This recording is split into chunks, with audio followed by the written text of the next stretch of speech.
So we still at this ski resort and Ramona is still high out of her mind. Let's get into this review. So after Tinsley has her whole breakdown, Bethenny apologizes to her. And honestly, I felt like that was very big of Bethenny because she didn't have any beef with her. And she mentioned that she was just like, we don't have any issues. And I didn't mean to be very harsh. I'm going through my own thing. I just wasn't really sensitive to your situation. And although I think that Tinsley overreacted and I feel like she really needs to grow up, I still think it was big of Bethenny to apologize because she was very aggressive. And it did result in Tinsley falling apart because that's what Tinsley does. Is she talking about a part truth? Yes, Countess, come through with that European shade. This is why I love her. I feel like she is so over the top. And a lot of times, you know, the Countess can be annoying, especially with this marriage.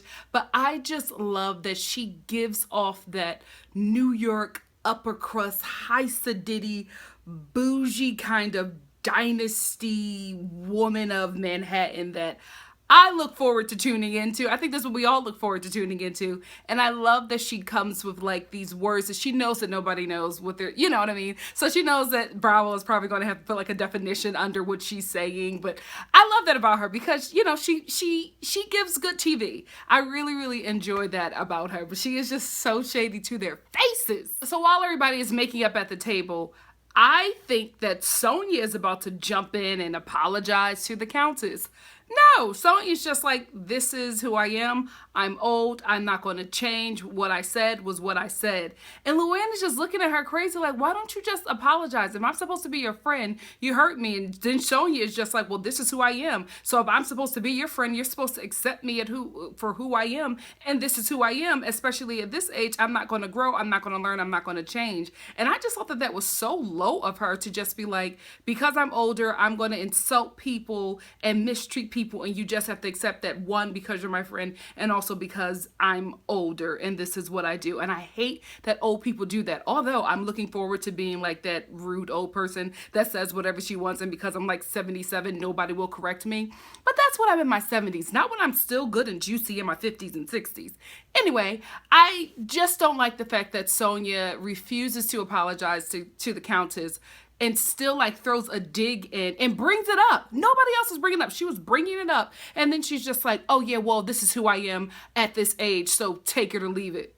She gonna leave it, as she damn well should. I swear that Carol and Dorrinda are me on ski trip vacations. Although I've never been on one, but I guarantee you, I'm from the city of Philadelphia, right? When I moved to LA, I knew that I was going to stay put at least for a while for the season, because there are no seasons here. Because let me tell you something, I love Philly. I especially love the fall and the spring. Y'all can keep the winter. I do not like it. So if I'm ever invited to a ski trip, which will probably happen soon because I'm classy, if I'm ever invited to a ski trip, just know I'm going to pull a Carol and Dorrinda. I'm not getting on those ski slopes. I'm not going to watch y'all ski board. I'm going to sit my hostility behind right up in that cabin lobby or whatever and drink hot chocolate and sit and talk to my girlfriend about everybody else that's out there paying to freeze in the cold. For what? You can freeze if you want to. Mother will be stunting with some bedazzled snow boots and a hot cocoa with marshmallows. Because you never can grow up, right? And this is why Bethenny Frankel, sans attitude, is one of my favorite housewives. She is my favorite housewives of New York, but she's one of my favorite housewives of the franchise as well. This is why she's my favorite for this show. Because when they are going on the ski lift or whatever, Bethenny knew the shot. I'm telling you, homegirl knew the shot. So she placed her skinny girl cocktail snowboard right next to her head and made sure that when the cameraman shot her scenes, he was going to shoot, or he or she was going to shoot her scenes right next to her skinny girl snowboard. So she's always having some type of product placement. Throughout this whole trip, she was doing product placement, and that's why I love her. Listen, when you come on reality TV, it is a guarantee that you're going to make a fool of yourself and expose yourself for the world to judge you, like you, comment, or whatever. If you're going to do that, outside of just getting a check, build your brand, hawk something on this show, do something with it and build it and make it better. And that is exactly what Bethenny does every time, which is why she is the queen of New York housewives, because she came in and she flipped it. She made it better for other castmates and especially other people on other shows, because nobody was doing what she was doing on the Real Housewives of New York until they saw her become successful from it. Because let me tell you something, if Bethenny wasn't on the Real Real Housewives of New York, she would never have Skinny Girl. Like, or she probably still would have Skinny Girl, or Skinny Girl just would not have taken off the way it has taken off. So Bethenny will never bite the hand that feeds her. She appreciates this show for what it did for her, but she also, you know, acts a damn fool at times. So this show can get the ratings that it needs to stay on. Like, she's such a smart businesswoman. That's why I kind of overlook her nasty attitude sometimes. I love her and I do check her, but I'm just like, this girl knows what she's doing. She's so smart. She's so calculated. And that is why she gets the coins. She's even doing another show on Bravo with homeboy.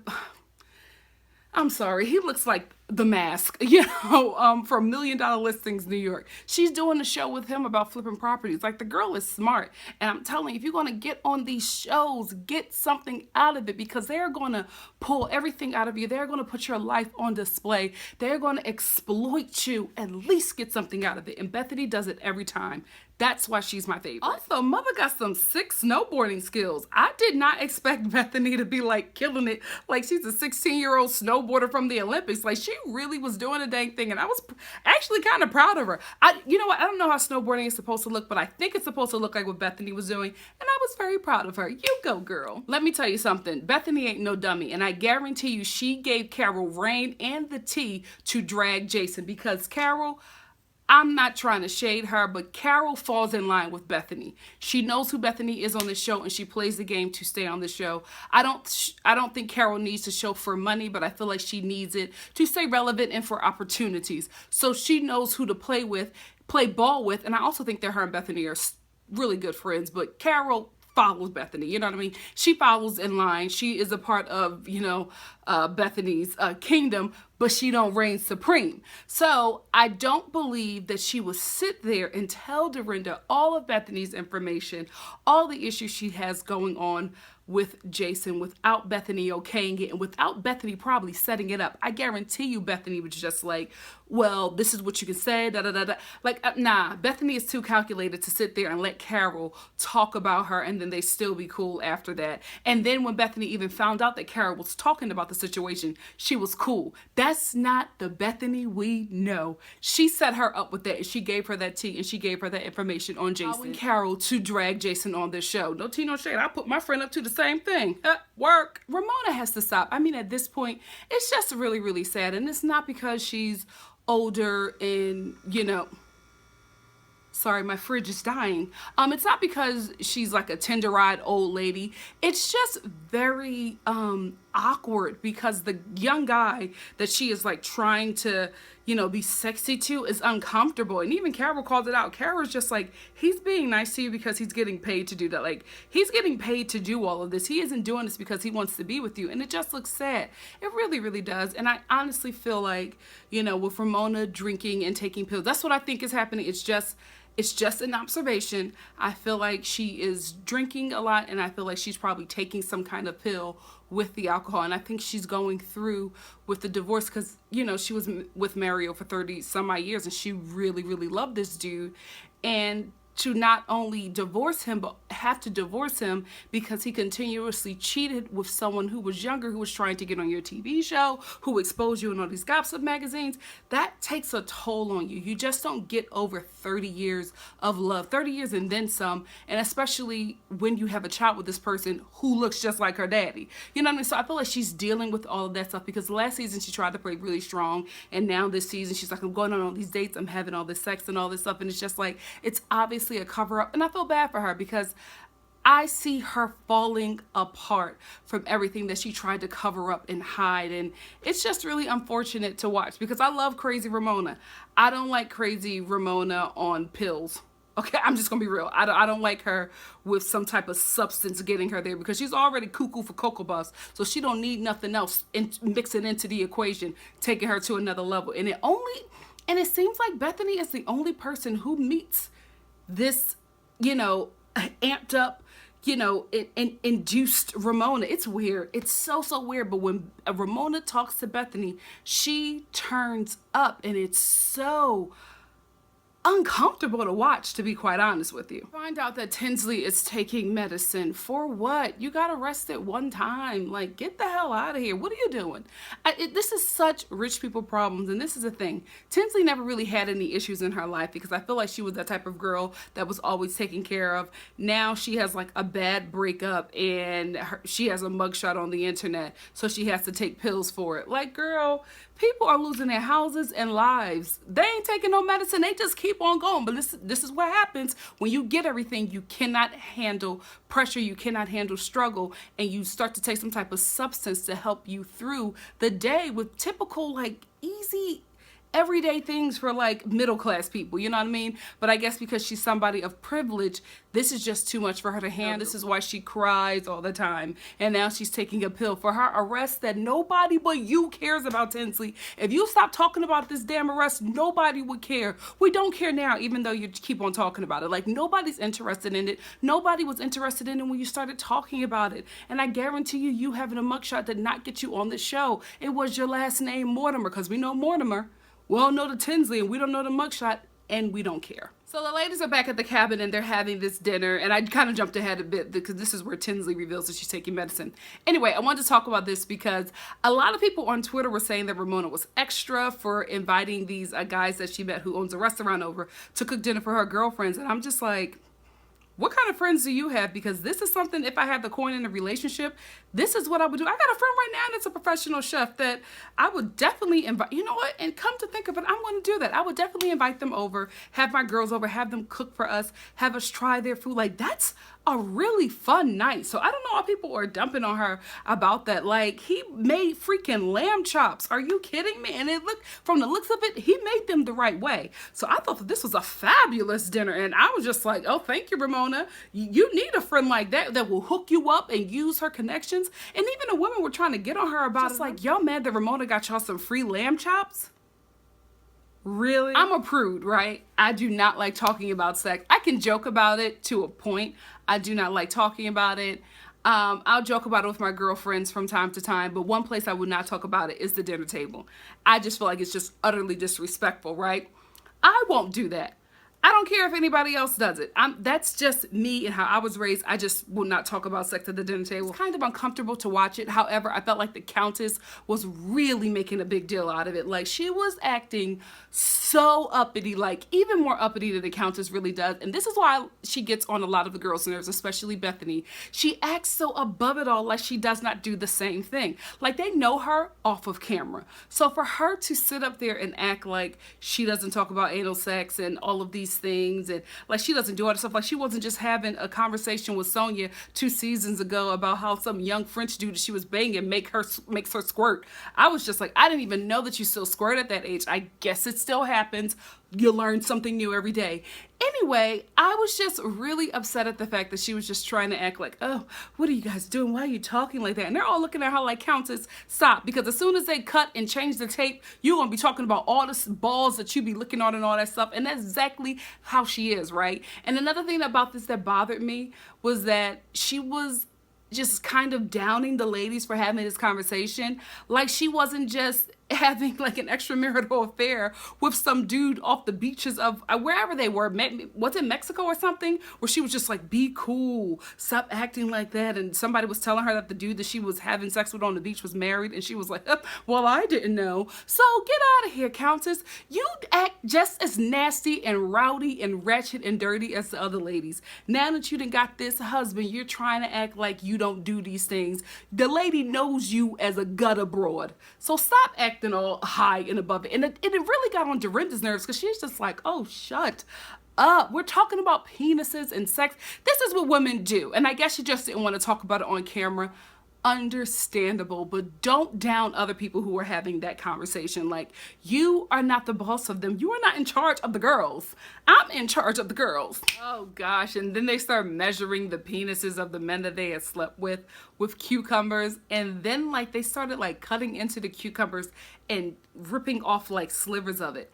I am not penis shaming anybody. You know, penises comes in various sizes, but I'm just like, ladies, you cannot be busting it open for like a freaking spaghetti noodle penis. Like, the fact that they were cutting it down and they were just like, oh, this is how big so and so is. The only person who I believe that their boyfriend or whoever had like a really big penis was Dorrinda, because that is the only reason that I think that she's with John. I honestly feel like John is just not, I don't feel like he matches her where she is. I know he doesn't match her financially. Class-wise, no tea, no shade, I don't feel like he matches her there as well. He matches drunk Dorrinda in class level, but like, you know, the sober Dorrinda, they just don't match in class, in my opinion. So, but I do believe that he has a big penis, because that has to be the only reason why she still puts up with his just brash bruteness, you know what I mean, and like not really stray away from it, because she knows that at the end of the day, this big red hairy dude is gonna blow her brains out. Understandable. But, ooh, he's so gross. Oh my gosh, and here comes Countess again. I'm so glad I don't have to go through that. They're joking about penises. You don't joke with your man about his penis. Like, what are you doing? I feel like because this is the thing, right? The Countess shot her own stuff in the foot. She did not invite them to her wedding. Understandable, but because they weren't there and they didn't share in this experience, they don't really talk about it because they don't know what to talk about, and also because she asked them to shut up about her husband because they don't agree. So she wants it one way and then she wants it another way, and it's very confusing. Like, you don't want them to talk about him, then you do want them to talk about him, but you want them to talk about him in your marriage in a way that you feel okay with and that you approve, and that is just not reality. Like, they don't approve of the guy, they didn't approve of the whole union, so you didn't invite them. Understandable, but you keep on bringing it up and you want them to join in and be joyous and happy and comment and have these conversations with you about it, but then you snap at them when they say something you don't like. So it's like, you can't get it both ways, honey. Either they can talk about the marriage or they can't. Which one is it? Because I guarantee you they're not going to talk about it the way you want it to. So just shut up about the wedding. Like, you are so annoying now that you're finally married. It's just like you feel like you're better than everybody. Oh, Countess, you my girl, but you got on my nerves this episode. You know what? She got on Dorrinda's too, because Dorrinda started cussing her out. Then Bethenny tried to defend Countess, and Dorrinda switched it up and started cussing out Bethenny, and Bethenny was just like, wait a minute, what happened? But again, it was drunk Dorrinda. And you know, when Dorrinda get a little drunk, she becomes like Bronx, Brooklyn, Queens Dorrinda. She drops Manhattan Dorrinda in a second. But you know what? She keeps on saying that she grew up in like the Berkshires or whatever. I've never been there. It seems like a really classy place from just what I've seen. But you know, every classy place has a hood. So is Dorrinda from like the Berkshires hood? Do they have one? Because I just can't imagine somebody that gangsta comes from a place that looks like a hobbit town. Tay two, Brutai? Dorrinda what? Dorrinda was drunk out of her mind, because it took me a minute to realize that she was trying to say et tu, Brute. Caesar, like, and then fall Caesar or something like that. I think that's what it is. Oh gosh, I should know. I studied Shakespeare in college. Not 2 semesters, 2 years of it. So yeah, I think it's and then fall Caesar, right? No, it's not. It's not that. He's saying something about Brutus. Let me look it up. Hold on. I had to look it up. I apologize to all of my junior and senior year teachers who taught me everything that I should have retained from college about Shakespeare. I'm sorry, I forgot it. It means et tu, Brute, which means even you, Brutus? Disappointing, I know.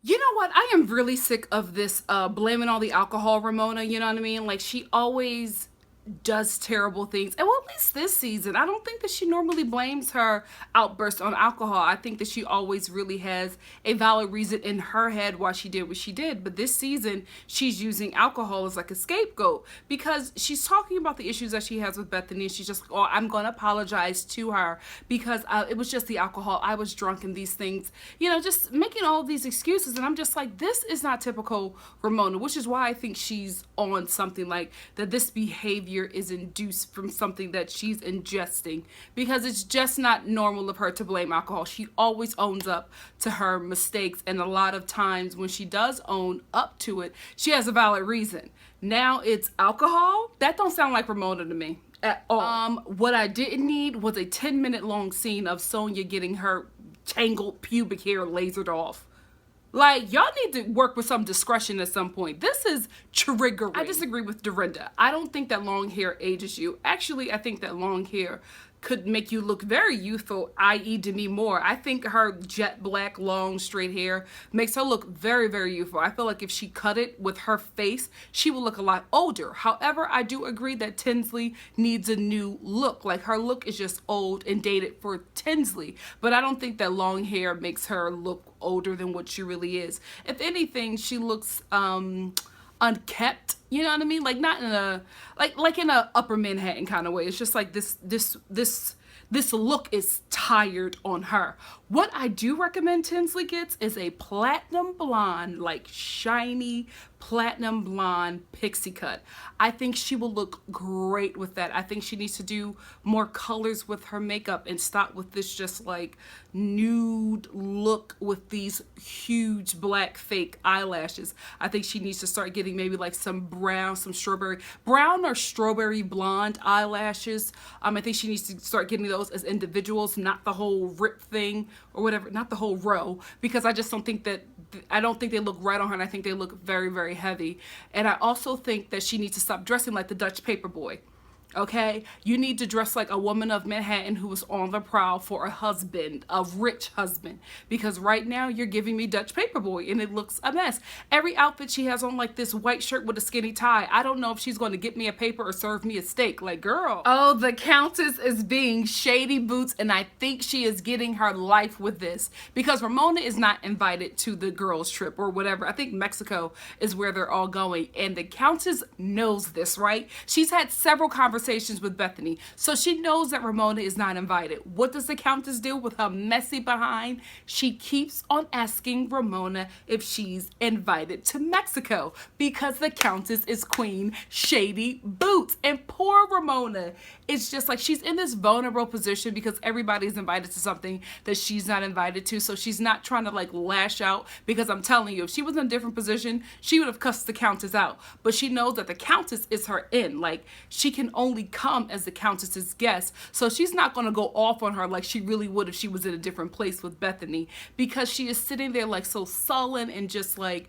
oh well, I don't know, we'll see, you know, like trying to really like play it off like her feelings are not hurt, and the Countess is eating it up and getting her life. And I feel like she's getting her life, and I feel like she continues to poke the bear with Ramona and ask her this question throughout the entire episode, because she knows that it gets under her skin. And I feel like this is probably get back for how Ramona treated her last season.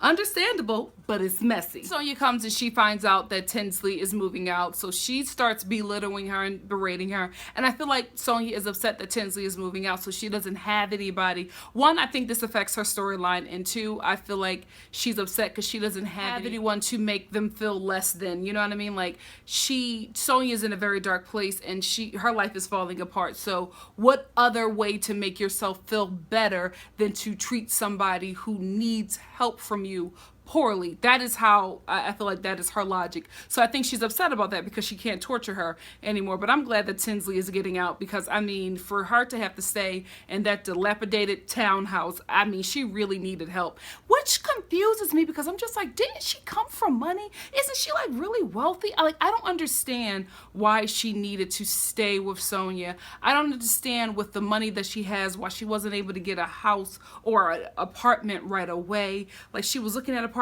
and they were too expensive, and I'm just like, Tinsley, are you stunning? Is the money running out? Like, what is going on? Why do you need so much help if you come from so much wealth?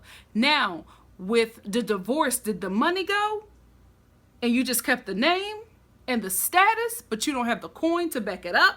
I don't know what's going on, but girl, if you need the money, I really need for you to start making an impression on this show, because this Bravo check is a good check for you.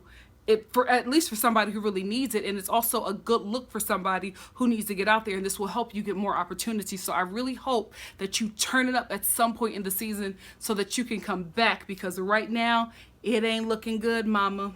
It ain't looking good. Oh gosh, and Tinsley starts whining again. Girl, shut up. You were in your 40s. You have got to grow up. I swear, when she whines, it's literally like listening to nails on a chalkboard.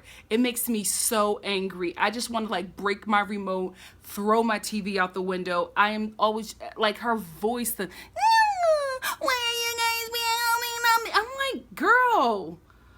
Oh, that's why your husband, I won't even go there. That wasn't nice, Nikki. The thing that I was about to say and that I thought was not nice, but could you imagine having to deal with that wine and knowing that you're going to have to deal with that wine for the rest of your life?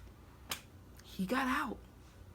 Can you blame him? So then Bethenny decides at this tiny table that she's going to have a private conversation with Ramona. She tells the rest of the girls to mind their business, and Tinsley is not really paying attention, but I'm just like, there's not a lot going on. She's in one conversation over here, and then the conversation stops, so she just like glances over to Bethenny-Ramona, and Bethenny flips out on her that she's eavesdropping on her conversation when she's literally like 3 feet over. If you wanted privacy, Bethenny, get your skinny girl behind up and go take that conversation somewhere else with Ramona. Don't sit up there and have this private conversation at the dinner table and then scold Tinsley for glancing over. And Tinsley is better than me because she keeps on taking these licks.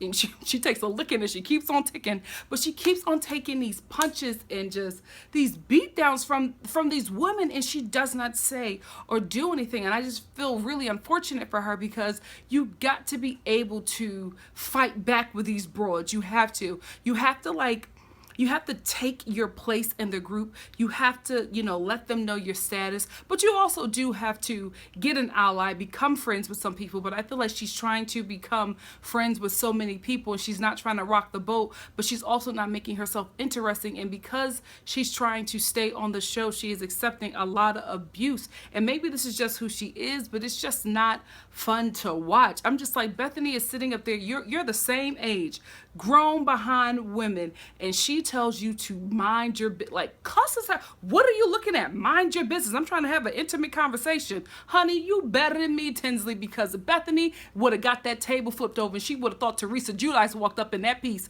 because you're not going to talk to me like that. Oh, no, heifer, no, you not. This is how you know that these group dates or whatever, these girls trips on these reality TV shows, especially the Real Housewives of anywhere, this is how you know that these girls trips are paid for by Bravo, because Ramona and what's her name, Bethenny, start to have this conversation, and I think that Bethenny is trying to move forward with her and just trying to get in a good space with her so that she can invite her to the trip, because she doesn't want to leave her out. I think because she can't, and here is why. Because Ramona doesn't apologize. She says she's going to do this entire episode. She doesn't apologize. She actually flips out at Bethenny, and then she starts to like bring her marriage into it and just hit really, really low. This is my problem with Ramona, and I think Bethenny has the same issue.